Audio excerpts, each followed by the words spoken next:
I would recommend, if you're going to think about having a podcast, or if you're going to do a solo cast, or you're going to do something with an interview style, figure that out. Like, come to the table with an outline of your thoughts and some sort of idea of what you want to have a conversation about, or what the podcast is going to be, the theme of the show, so that people, they need to know what book they're opening. They need to know what movie they're going to turn on, right? So what you have to have that in mind at first, but then your voice, your cadence, your flow is all going to come as a result of you turning the microphone on. So I would recommend that people just get started. Don't get caught up with the technicalities of what microphone, what headphones, what cameras I'm going to use. Simply start, record, think of it as an audio experience only. If that's going to get you started, right? You can just provide value and show up with your expertise, and you're going to help someone, even if it's one person.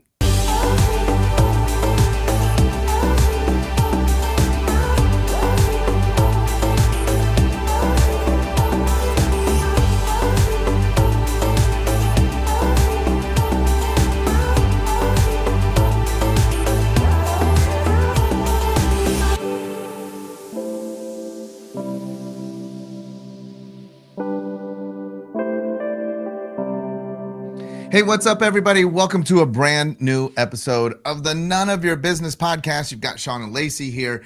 And today, just as always, we have a super fascinating guest that I am positive is going to provide massive value to you, helping you to expand your knowledge base, grow your business so that you can reach more people, make a bigger impact, and create the lifestyle that you desire.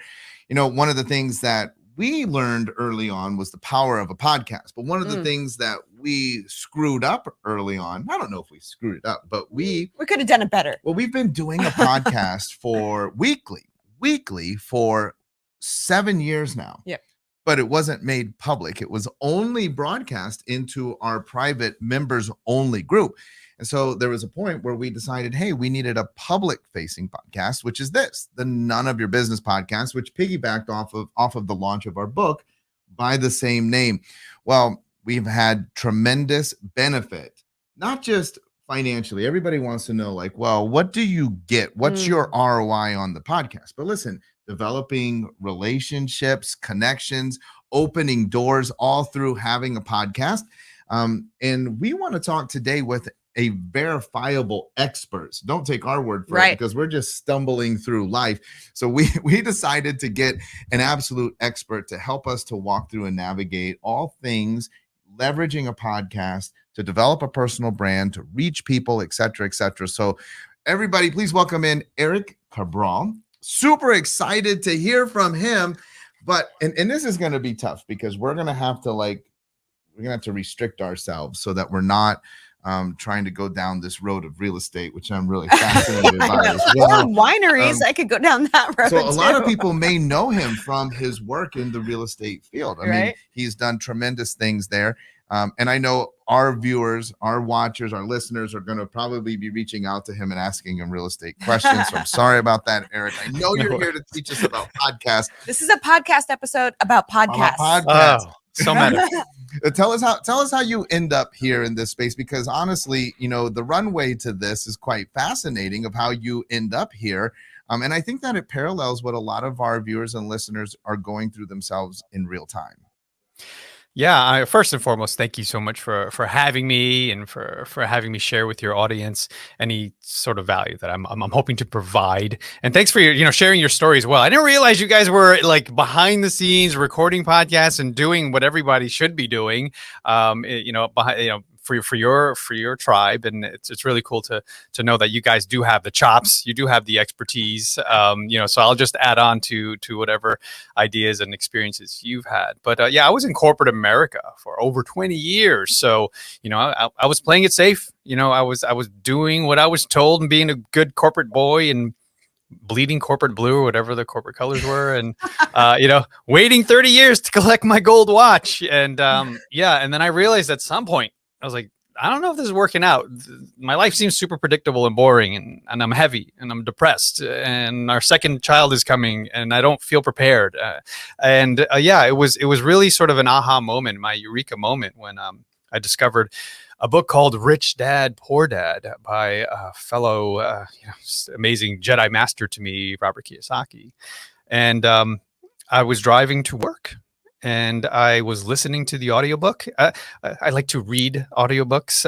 And there he was, providing unknown and unforeseen and strategies and knowledge that I just had. It was all new to me. And I was just flooded with emotions of anger and frustration and inspiration to do something with my life, to do something different, to do something that wasn't the norm. And I had to go home and have a come to Jesus moment, not just with myself, but with my CEO of the household wife, that I'm thinking about leaving creative. I've been doing it for so long. It's kind of boring. I don't know how to level up or change my life or our life. And how do I provide the next level, which was becoming the word legacy and financial freedom to me. And because I have such a loving and supporting wife who trusted in everything that I believe in, said, yeah, let's do it. Let's do it together. And that's what set us on this path to create business. Oh, I love the kind of aha moment. And I think a lot of people in their lives, they have that moment and they say to themselves, like, what am I doing? Things are so predictable. Things aren't exciting anymore. I'm not passionate about this, but so many people don't take action. Right. And so was there anything in there that really drove at you to say, I'm taking action on this moment? Because it would have been really easy to stay where you were. Yeah. I mean, it was every single day, Lacey, where I was like, what am I doing? How many conversations at the water cooler about The Walking Dead? How much time am I going to spend in a cubicle? I likened it to, when I discovered what veal truly was, I was like, wait a minute, it's a baby calf that's in a box and you don't allow it to grow. And I'm eating this thing and I'm like enjoying it, but I feel super guilty and like, it's disgusting. But here we are. I'm a veal in a box, right? There is no growth in a cubicle. There is no growth if you don't expand beyond your boundaries. And why do we hesitate to do it, right? Because we don't know what's beyond the box. We don't know what's behind the door. Well, spoiler alert, behind the door is an opportunity. And that's what I had to realize. And I also had to realize that taking risks creates opportunity. Calculated risks, though, right? Do the math, do your due diligence, make sure that you're setting up for failure, because that will happen. That will come. Trust me. But you have to understand that failure is a lesson learned. That failure is you on the steps and the progress to success. So that's all reprogramming and upgrading of my operating system that I really, really, really had to take ownership of, Lacey. I forget that I always butcher this quote, but it's when your current state or where you are becomes more painful than the change, than what it'll take to change. That was the moment that made me take action. Yes. Now it makes a little more sense, this venture into real estate. I didn't know the rich dad, poor dad, pre-side of that. But I also, one of the things that I admire is that there's this realization, and you just said it again, then you had to do some research. So it wasn't like you just like launched out. And a lot of people do that. And ultimately, even though you said like you got to be ready for failure, a lot of people just have that sort of Jerry Maguire moment, right? And then they're just like, pack my stuff, I'm out of here, but they don't really have a plan. You had spent some time in trying to figure out what you were going to do next. Tell us about that process, because that frankly is very unique. Yeah, I had to accept the fact that I was going to take a huge risk, right? And I couldn't do it, like I said, without my loving wife, because she and together we created enough savings. I like to call runway, right? Basically, if you have the ability to do that and you're disciplined enough to do that, we saved a year to 2 years salary, and I realized, wow, okay, I think that's going to be enough time to do what I want to do. So that lit a fire under me. Okay, here's the time frame. I want to do it in a year or less, and start to establish myself, start to learn what I need to learn, and start to surround myself with the people that are doing what I want to do. So all of these things started to come to fruition. All these opportunities started to come my way because I opened myself up to doing those things and discovering and finding and partnering and bringing value to people's lives. I didn't understand any of these concepts as a W-2 employee because, like I said, all I was concerned with was the next episode of House of Cards. And it was like, that is not where I want to continue. I knew that I was born to be bigger and better than what I was doing for corporate America, which frankly, I knew I could do it because I was creating massive wealth and value for these companies, turning six-figure businesses into multi-million-dollar businesses.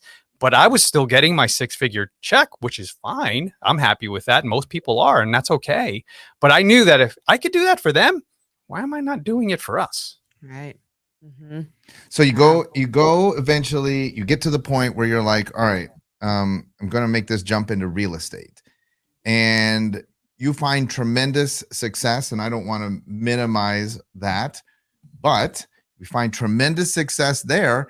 And then you kind of do it again, right? Like you reinvent yourself now, and then you branch out now into media. Yeah.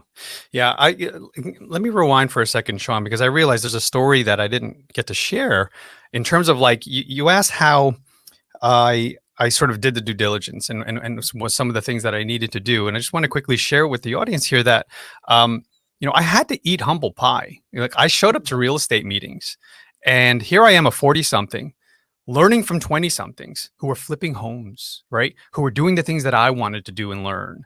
And I would stay, I would be the first one in the door. And I would be the last one to leave because now I'm talking to the speakers. Now I'm talking to the organizers of the event, and I'm taking chairs and I'm putting them on tables as we're having conversations, and I'm just absorbing knowledge. And why was I doing that? Here I am, this high-level executive, former executive, making good money, talking to these 23, 24-year-olds. I had to take a slice, if not eat the entire pie, because I wanted to get to where they were. Right. So I got to where they were and beyond because I kept looking for the next person. Who's the next person that I can help put chairs up? So I just wanted to share that story because a lot of people don't want to do that. They have pride, they have ego, right? They don't want to stuff that or figure it out. Right. I had to take those Lego pieces and disassemble it and rebuild to something else in order to get to the next level. So I'm sorry. I just wanted to share that with the audience because I realized, I don't want to miss. Well, but I think that's very powerful. And, we're big advocates, even though we coach and consult with a lot of service providers and entrepreneurs, we still ourselves always get coaching and consulting. We're always looking for guidance and to learn from somebody else. And I think so often you're right. People don't step into that because they feel like maybe that they've reached the level where they know enough. Right. And that they're comfortable. And it's like, you can't expand, you can't grow, you can't get out of that box. Whether you're an entrepreneur or you're in a cubicle, you can't get out of the box unless you're looking to grow and find somebody better. And so I think that that's powerful. And I would imagine with your story, you still do that today in media and in podcasting and continue to learn. So, and that's a mindset thing. Totally mindset thing, which I wasn't aware of, and thankfully technology and social media and podcasting, these are the benefits of having access, right, to people that we normally wouldn't have access to. There weren't the Gary V's or the Grant Cardones or whoever in the world sharing how they did it, right, with us, and then talking about mindset, like Tony Robbins, when I was growing up, he was a cassette or he was a CD in the car, and you had to go purchase that. You had to go attend a seminar and then pay good money to get access to this information. Well, if you just subscribe to YouTube Premium, which I would recommend, I don't have stock, but I should have. Google, before Google bought. But for $15 a month, I'm like, this is a no-brainer because now I can listen to Tony Robbins or I can listen to Gary Vee. I can listen to the people that I'm going to learn from. My audio mastermind, my mentors in my car or in my earbuds at the gym all the time when my phone is off. So it's just a wealth of information and knowledge that are at our fingertips. But like you said, Lacey, when you have the information, how do you take action? And it's all about the mindset, right? It's getting past the demons and the voices in your head that tell you can't do it, right? The limiting beliefs. And that till this day, I still work on it every single day. So I want to get to the podcasting and the media, but there's this bridge, right? So we leave corporate, you go to real estate. As you said, you learn from the 20 somethings and they teach you the real estate game and you find amazing success. And one of the things too that I think is overlooked with you is your ability to create relationships, right? Mm-hmm. So you eventually figured this out. I mean, when you left corporate, it wasn't a Jerry Maguire moment and that you brought all these people with you. You went out there by yourself. But you do have the ability to rally people into sort of a cause, or they get behind you. And all you have to do is look at your track record of what you've done. But bridge that gap for our audience. You go out, you get into real estate, you're finding success, jump to podcasting. So what was that bridge? How do we get into all of a sudden this whole world where now we're a media company, we're sharing information, and now we're helping other people to do the same? Single family, multifamily, media company. So it wasn't by design. Honestly, I was trying to figure things out along the way, right? I wanted to become a real estate investor, and that was my goal. I considered myself a retired creative. Like, I'm not going to do those brochures, those logos, the branding, the marketing anymore. I've done that. I've succeeded. I don't feel like I need to fill a void or prove myself anymore, right? I was able to manage teams who were then my hands and my eyes and my ears, and I would just have the ideas. Little did I know I was the visionary to a company that was forming. So when I got into real estate, I had to assemble teams. I had to inspire teams. I had to get them behind my vision and my message and what I was trying to do and try to, create. So when I realized that was happening and I was getting success, buying multifamily and then eventually participating in and investing in the second oldest winery, Renault, here in New Jersey, and all that has to offer. There's a 50-room hotel, and there's a full golf course there, and there's just 243 acres. It's just an amazing property that I got involved in because why? I understood my real estate network. Like, these were people that I was around each and every day. And how do I serve, right? That's what I had to come to realize as well, is how do I bring value to people's lives? This isn't about me making money anymore, right? I had to get out of the mindset of like, what's in it for me? What's in it for me? What's in it for me? Like, it was now, what's in it for you? How can I help you? How can I provide value and offer what I do and my superpower in your world? So then once people started to realize, oh, Erik, holy crap, I love what you're doing on your podcast, or I love what you're doing with your brands and your companies. Who's doing your logos, your marketing, your branding, your social media? Oh, me. And then, oh, really? You do that too? And I'm like, yeah, I do that. And I'm like, well, you want to guest on my podcast? Yeah, I'd love to. They'd hear the episode and then they would say, man, I didn't know your shows were that good. Can you do a show for me? Do I deserve a show? I'm like, yeah, you absolutely do. One turned into two, turned into three, turned into dozens of clients. Now became a media agency because we do everything from soup to nuts, audio, video, you name it. And we do that really well for all the people in our circle and in our community that need it and want to partner with us. I think that's such a common question that you said is the podcast right for me? Like, can I do a podcast? What would you say? I'm sure you've talked to tons of people and they've asked you this question over and over. What would you say to somebody that's thinking about getting into podcasting and they have maybe an idea or concept, but they don't know if it fits their business and their brand? Yeah. So if you have a business, I highly, highly recommend, and I'm sure Shawn and Lacey might recommend, having a podcast is a necessity at this point. Like, that is how marketing has evolved. And trust me, I've been in marketing forever, right? For decades. And there's never been a time where I've noticed there's this medium, there's this thing, there's tool that everyone has access to if they just took the step to do it and to say, yes, I'm going to commit to this. Because that's the big problem is, people are like, what type of commitment? That's one of the questions. Like, how much time do I have to put in? Well, as much time as you want to put in, and as much time as in anything, right? You want to get into better shape. You got to put time. Like, if you want results in anything in life or business, you have to put the time in, right? So I'm not going to lie to people and say, podcast won't need your time. I mean, it's going to require something. So it's up to you and how you organize your time is really the recommendation I always give. It's like, you block out your days, don't you? I hope you do as a business owner. If you're trying to get a lot done, are you blocking out times to do this, or this? Well, block out an hour a week to record podcast, get it started that way. But simply, if we rewind back, I'm like, pick up your phone. There's an app called Anchor where you can literally just record to your phone. And that's how I started my first few podcasts. I would talk in my basement real quiet while everyone's sleeping. Hey, this is Erik, Entrepreneur Circle, and I'm recording a podcast. And I didn't know, it was my mom listening and then eventually my wife. And I'm like, oh yeah, cool. I got 2 listeners. But eventually, eventually people start to pay attention because, well, you're talking about it, hopefully. And then if you have an interview format, which is wonderful because it gives you an opportunity like this, to build a relationship with someone that you otherwise wouldn't have. And then now it starts to grow. Now it starts to gain awareness. And now you can start using it for the power that it truly is and harnessing it. And like Shawn and Lacey were saying earlier, it's all about building relationships, nurturing relationships, opening doors to opportunities and people.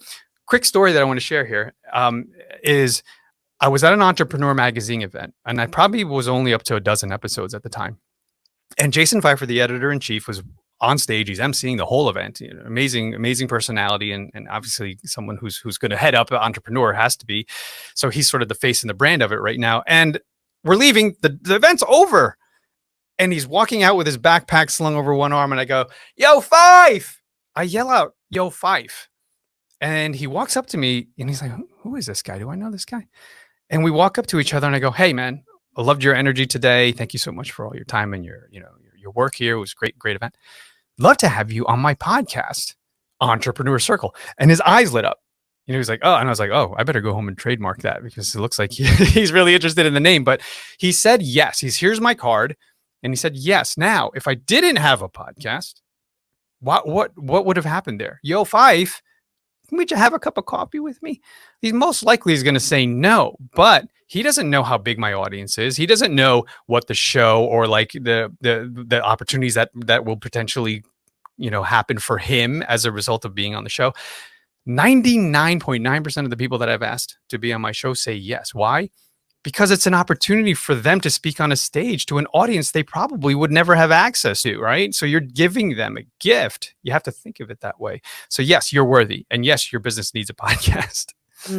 And look, so now I'm going to play the voice of the viewer and the listener because, I know what goes through most people's minds. And I also know that this is one of your strong suits as far as mindset is concerned. Here's what everybody just thought as you said that. Absolutely, 1,000,000%. I totally agree. I need to do a podcast, but I'm not like Joe Rogan. Like even I'm watching this. You've got a cool microphone. You got kind of like a set made up there. Like I won't be able to compete. The imposter syndrome creeps in. And yeah, you said that you used to do it on Anchor on your telephone, but I can't do that in today's world because 9 million podcasts. And look, mine's just going to be terrible. So why would I even do that? Like I'll actually end up making a fool out of myself. So here's the cool thing about that, Shawn. Most people are thinking that, right? Most people are thinking, "I'm not worthy. What do I have to say? Who's going to listen?" People are going to relate to you. If you come to the table completely transparent, here's the thing. And I would say, I don't want to call this a trend because I hope it continues forever and ever and ever. Vulnerability and transparency, and the word genuine is, I know it's overused, but the thing is, if you come to the table that way and you document your journey saying, "Hey guys, I don't know what I'm doing. This is so foreign to me. I'm scared." People are going to love you for it. Why? Because there are people like me, even I would lump you guys in, unfortunately, where we look like we know what we're doing, right? It was like, hey, that's intimidating, right? Like, I don't want to, oh my goodness. Yeah, they have the microphones and the set and the camera and the logos. Don't worry about all that stuff. Just start, take action, because nothing will ever happen if you don't take action, if you don't take the first step to do it. So if I would recommend, if you're going to think about having a podcast, or if you're going to do a solo cast, or you're going to do something with an interview style, figure that out. Like, come to the table with an outline of your thoughts and some sort of idea of what you want to have a conversation about, or what the podcast is going to be, the theme of the show, so that people, They need to know what book they're opening. They need to know what movie they're going to turn on, right? So what you have to have that in mind at first, but then your voice, your cadence, your flow is all going to come as a result of you turning the microphone on. So I would recommend that people just get started. Don't get caught up with the technicalities of what microphone, what headphones, what cameras I'm going to use. Simply start, record. Think of it as an audio experience only if that's going to get you started, right? And then you can get into the whole, for me, I'm always 10xing. I always got to go a million miles an hour. So yeah, of course it started from a phone, and then now I have a podcast studio and I got the audio engineers, and I exploded because that's my personality, but it doesn't have to be you. If you're the type of person that, I'm a solo guy, or gal, or, me, you can do a solo cast. You can just provide value and show up with your expertise, and you're going to help someone, even if it's one person. Think of it that way. Okay, I got to hit on this and touch on this because I've seen other people start podcasts and then they, we live in a society where we want instantaneous results. Oh, we should have X amount of listeners and downloads and reviews, right off the bat. And then people get discouraged, or they start a podcast and they do 4 weeks in a row and then they skip a couple weeks and then they do a couple more in there. And when we know consistency is key. So what kind of advice do you have around kind of expectations so that people don't fall off too soon without being able to reap the benefits of their work? Yeah, so true. And thank you for bringing that up, Lacey. Managing expectations is probably one of the most important things. Mm-hmm. You have to understand and know that you're not going to get 10,000 downloads per episode overnight, or if ever, realistically. Right. Okay. So on average, a podcast gets about 250 downloads per episode.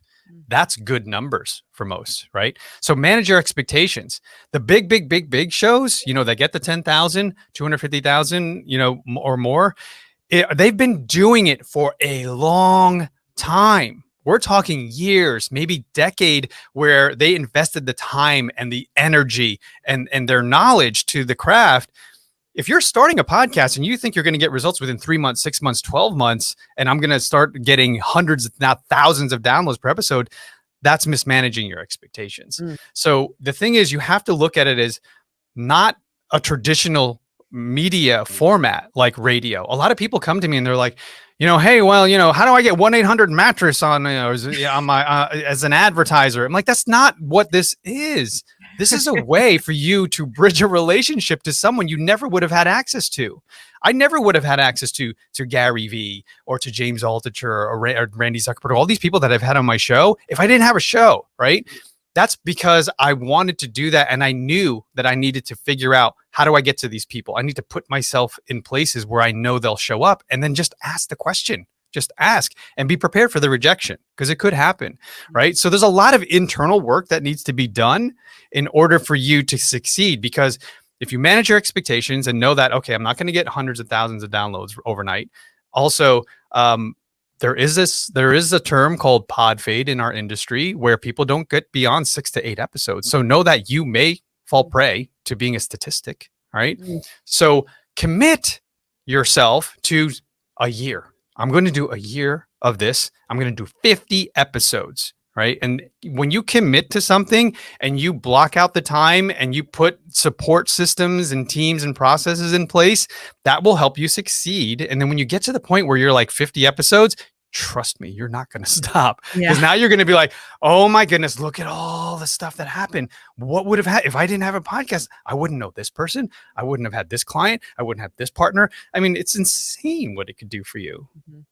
If you stick with it. If the commitment is to 50 episodes, one of the things that I always tell clients that I work with is, well, going into the deal, we should ask Erik up front. Number one, how do I know it's working? And what do we do? Number two, what do we do if it's not? What are the adjustments that need to be made? So let's assume that a listener is saying, yes, I'm going to commit to 50 episodes. How do we know along the journey that it's actually working? Is there any metrics that we should expect or look at, or is there any outcomes that are probable? And then what are some of the classic adjustments that might need to be made on the road to 50? Yeah. So all good questions. with no direct answers, to be honest, because podcasting has, although it's been around for a long time, right? The iPod, does anybody remember that? I don't even know if they still sell those things. Yeah, so everyone asks, that's basically the question, Shawn, the number one question, what's the ROI on podcast? You know, what do I expect from it? What's great is if you're starting from scratch, everything's at zero. Right. So anything that you do and anything that you create is going to be a success if you start at your baseline is zero. Right. So now you get something to gauge and look at the data and analyze. Okay, a year ago, I had no episodes and no downloads and no listeners and followers. But now I have 150 downloads per episode, or I have 250. Oh, Erik said that was the average. So cool. I hit the average. Right. So at least you have that. But then we also have to look at the intangibles, right? All of the relationships that I just made, all of the clients that I just picked up because of the podcast, or a conversation, or a recommendation, or now someone coming up to me. Here's the thing. Another thing that I love that is an intangible is people come up to me at meetings and they'll say, "Hey, Erik, man, you got me through 2020. That happened to me recently. Like, your show helped me get through all the craziness. I didn't know what to do in my business. I was pivoting. I was doing this." You have no idea the impact you're making on people, because they don't necessarily tell you. This person told me because he saw me in person at a meetup. But imagine all the people that are listening, all the people that are following you that aren't saying anything, the silent majority that's absorbing your knowledge for free, by the way. And some of them are taking action, and so, or it's inspiring them to take action. Another example is someone came up to me and said, "Hey, I'm showing up to one of your real estate meetings, and I think I'm going to participate in one of your projects." Fine. Ooh, cool, man. Come. You know, we're a big family. The whole community's there. You know, we're happy to have you. He joined, right? He invested in one of our projects, multiple projects, and he said, "I've been watching you for years. I've been watching you for the past 3 years of watching your journey." He was a coworker of mine in corporate America. And he said, "And it's been an inspiration. I just wasn't ready when you started. You know, I wasn't ready 2 years ago, 3 years ago. Now I'm ready." So there are the results, the intangible results that you don't really know until you start doing it. Like, wow, people are actually coming up. People are actually telling me, people are writing me and telling me, "I've learned so much. I've gained so much. You inspired me to do this. You inspired me to take action."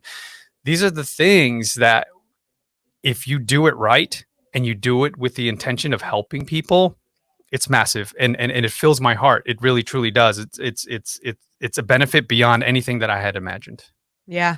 I love that concept of not underestimating how far reaching your podcast, your words, your content, your transparency and vulnerability will go, right? Because we just never know. So I think that's great. So there's something else too that you said early on that I just want to touch on. You said that when you do create a podcast, you have to be able to leverage it.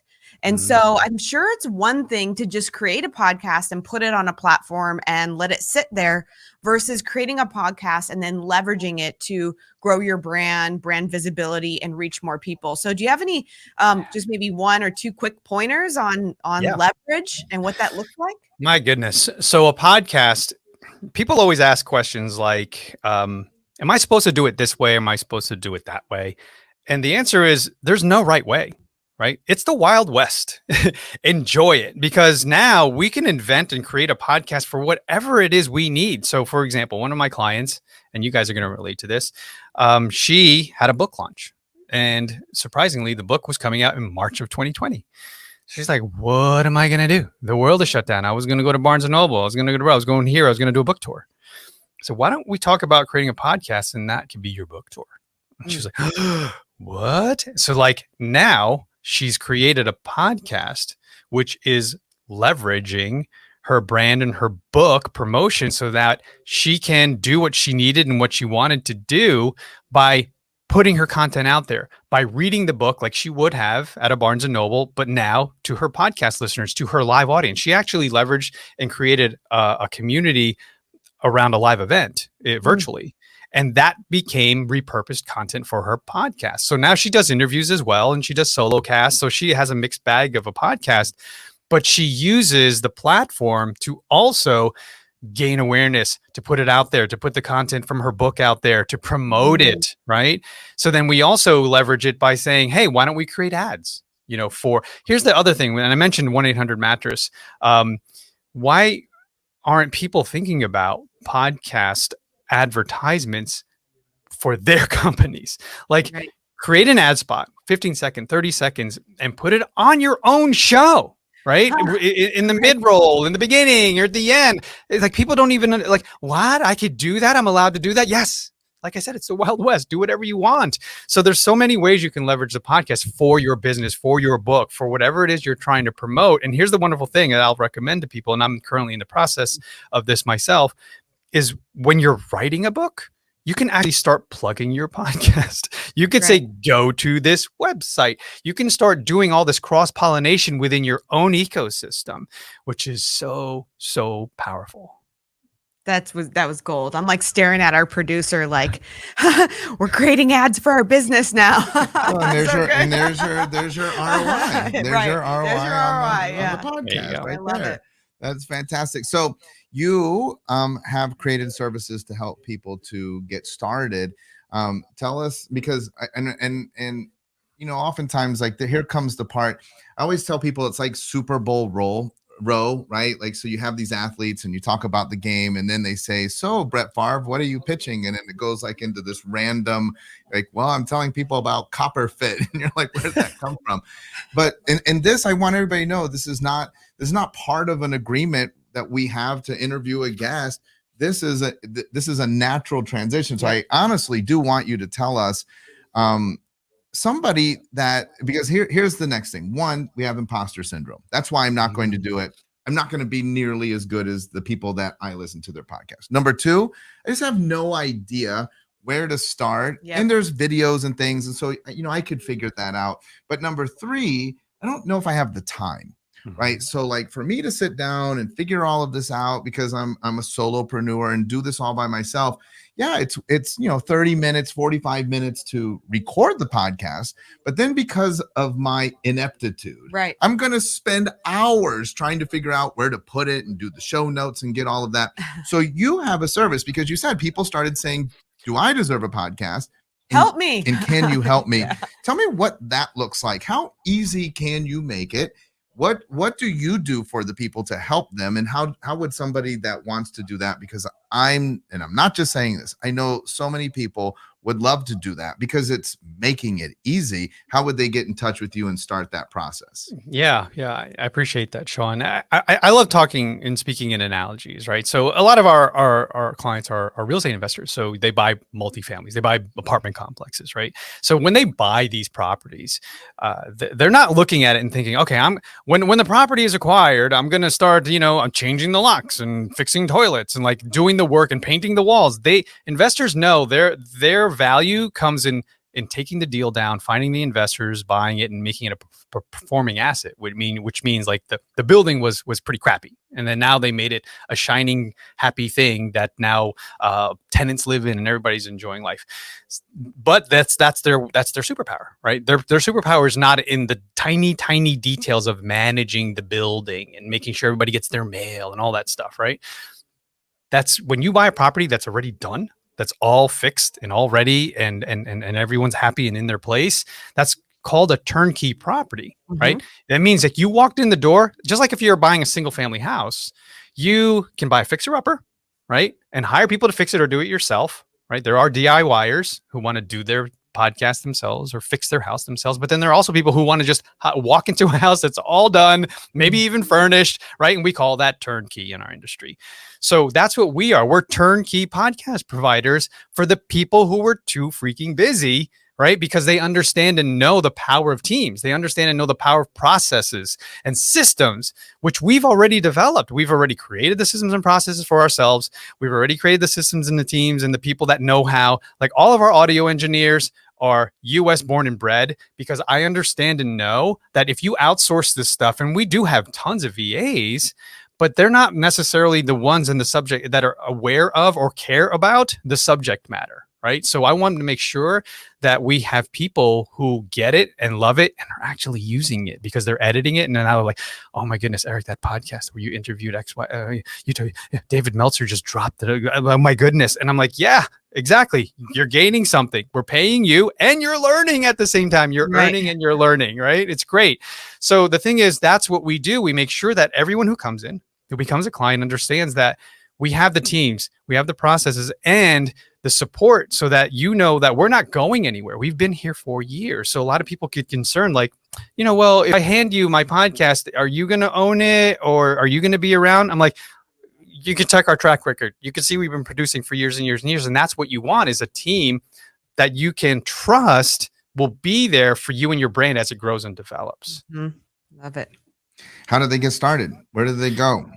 Yeah, they can go to our website, onairbrands.com is really the place to go. And, it has all the forms, or they can even email me. Hopefully somebody will see it. I've gotten to the point where hopefully, I'm blessed that I need someone to check my email. Yeah. So Erik, ERIK, at onairbrands.com. If they want to reach out and know more, set up a meeting. But yeah, I appreciate that opportunity to share with your audience. One more sort of advanced concept. So this is be the minority question, but for people that are super interested, I want to ask this on their behalf. What about people that are doing podcasts? And in our world, we have a lot of people that kind of segregate into similar various niches. And the power of a podcast network. Is that something that people should look at if they've been doing it? They got to 50, they got to 100. Is there anything special about that? It seems like there are some that are powerful, and it seems like there are some that are kind of like a stew of like all kinds of different things. Are there any advantages in that world? So I would love to share a ton of knowledge on this, which I don't have. Honestly, I will tell you though, what I do know of the networks that I'm aware of, they're all trying to figure it out. Right. And the ones who have figured it out have sold the networks. Right. So the ones that are doing it right have big corporate dollars behind them. Usually, I don't know if I would consider Gimlet, with Alex Bloomberg, a network, but he did something powerful, folks, where he didn't necessarily create a network, but he created a channel, a platform where there was unique content that he was creating, podcasts, right? And mostly in the entertainment format. And he sold that to Spotify. Right. So that's what we're talking. Now we're going into the high level of the industry, right? Right now we're playing down here in the small to mid-sized businesses. But when you get to the larger corporations, they're playing in a different game and they're playing in a different field because they have the cash, right, to invest. So I would recommend if you're at the level where you can put together, and it's what we've done is created the OnAir Brands network, where it's really all the podcasts that we produce, right, with the goal in mind. Honestly, in full transparency here, is to build a separate company, a separate entity outside of OnAir Brands where now it has value. And we say, okay, hey, the power is in the numbers because the collective gets enough listeners and eyeballs that you may want to sponsor on the shows or a bevy of the shows. Because we are in the real estate space, we got a lot of real estate investors, but we got a lot of other type of companies in different industries.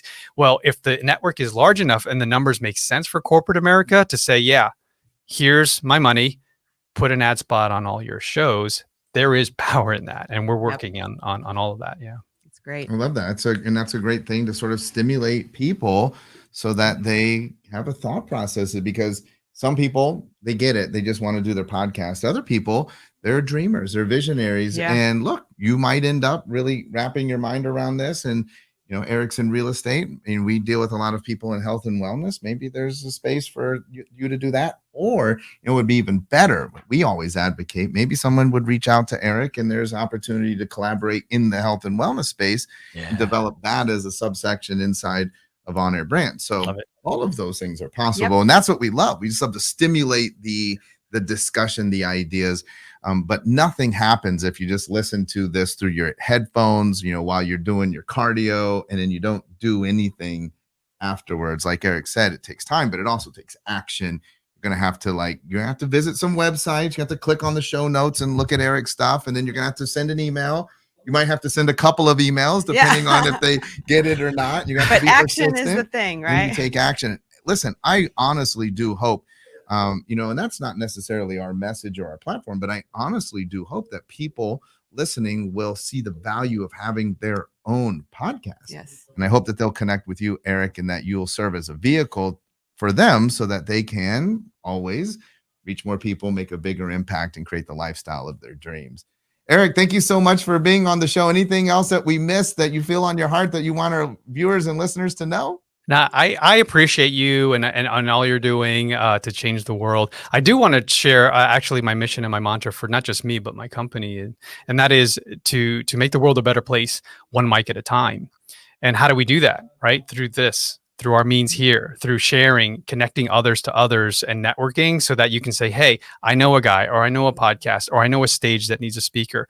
There's ways with a microphone as our amplifier and our vehicle and tool to make an impact, really, truly. And if you are interested in making an impact and, potentially moving the needle and changing the world the way I am, then yeah, give me a call and we'll figure it out together. I love it. Thank you so much for being on the show. Hey, folks, we'll be back again next week with a brand new episode of the None of Your Business podcast.